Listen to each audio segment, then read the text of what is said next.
அன்பே சிவமாகிய உங்கள் அனைவருக்கும் வணக்கம். உங்கள் ஆம்பூர் ஆஸ்ட்ரோ அசோகன்.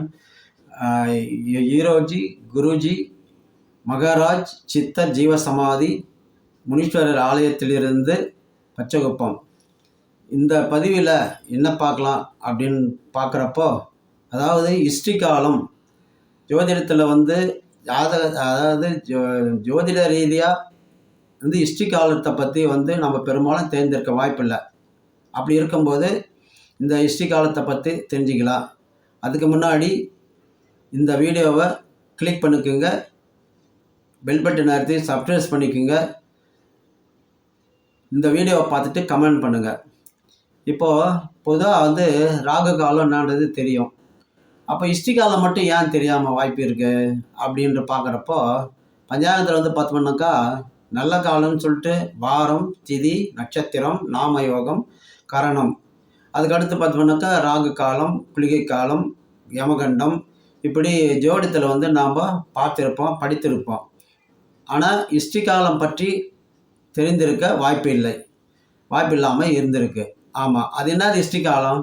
இதை பற்றி தெரிந்து கொள்வதற்கு முன்னாடி நாம் ஹிஸ்ட்ரி காலம் இப்படி, ஹிஸ்ட்ரி என்பது பௌர்ணமி அல்லது அமாவாசை திதியின் இறுதி பகுதி. அதாவது பௌர்ணமி திதியும் சரி, அமாவாசை திதியும் சரி, இறுதி பகுதியை தான் அடுத்து வரக்கூடிய பிரதமை திதி. இந்த பிரதமை திதியின் முதல் 3 பகுதியும் இணைந்தது தான் இந்த ஹிஸ்ட்ரி காலம் ஆக உள்ளது. அதாவது அமாவாசை அல்லது பௌர்ணமி திதியாக இருக்குமானால் அது நாளை ஹிஸ்ட்ரி காலமாக இருக்கும். நேற்று அமாவாசை திதியாக இருந்தால் இன்று ஹிஸ்ட்ரி காலமாக இருக்கும்.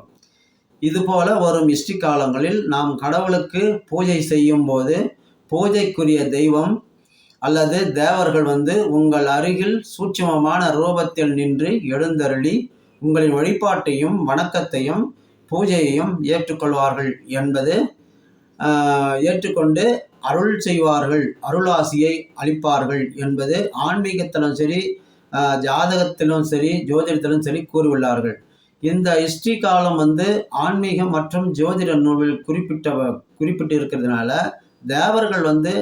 தேவர்கள் நேரில் உங்களுக்கு ஆசி வழங்கக்கூடிய மிக உன்னதமான நாள் என்பதால் இந்த நாளில் நம் வீட்டு விசேஷங்கள், தொழிலுக்கான ஹோமங்கள் செய்தல்,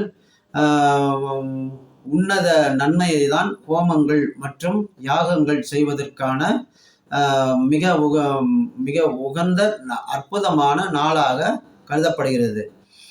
இந்த ஹிஸ்ட்ரி காலம் நாட்கள் நேரங்களில் நாம் ஹோமம், யாகங்கள் போன்றவற்றை செய்தால் அதனுடைய சக்தியும் பலன்களும் மற்றும் புண்ணியத்தையும் பல மடங்கு பெற்றுத்தரும் கூடியதாக இருக்குங்க.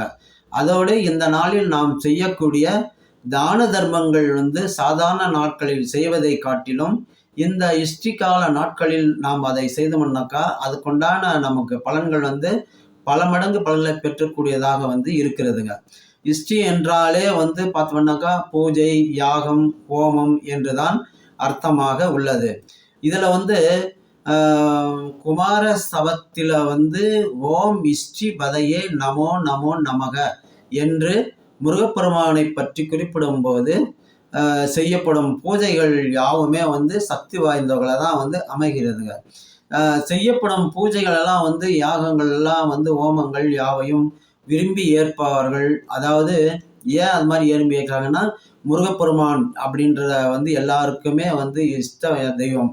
அப்படி இஷ்ட தெய்வமா என்று நாம் கருதப்படும் போது இதற்கு பொருள்படுகிறது. இதனால சகல தேவர்களின், அதாவது இந்த ஹிஸ்ட்ரி தெய்வத்தினுடைய சகல தேவர்களின் சித்தர்கள் அருளாசினை பெற்றுத்தரும் என்பதால் உங்களின் ஹிஸ்ட்ரி தெய்வங்களை வணங்கி வளம் பெறலாம் என்று இப்பதிவினை நிறைவு செய்கிறேன்.